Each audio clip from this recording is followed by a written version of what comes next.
I'm a photographer.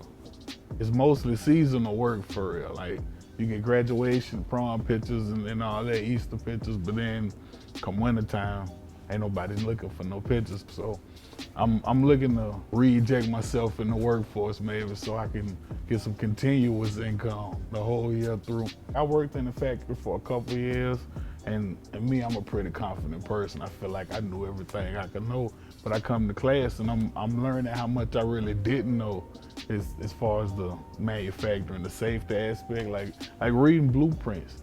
I thought I knew how to read a blueprint. Until I looked at the blueprint course today, like I really don't know what I'm looking at for real.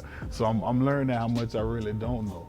What I'm seeing, what's going on now, I'm knowing it was a little outdated. So now this could help me a lot because times are changing fast for real. The technology is moving fast, and that's what they're teaching us in here. It's a lot of people that's, I won't say unemployable for real, but don't have the training that employers might look for. It might not even be the training they want here. They see you could come, you go through a program 5 days a week for 3 weeks, 7 to 4 every day. Like you probably dedicated enough to come to work every day as well.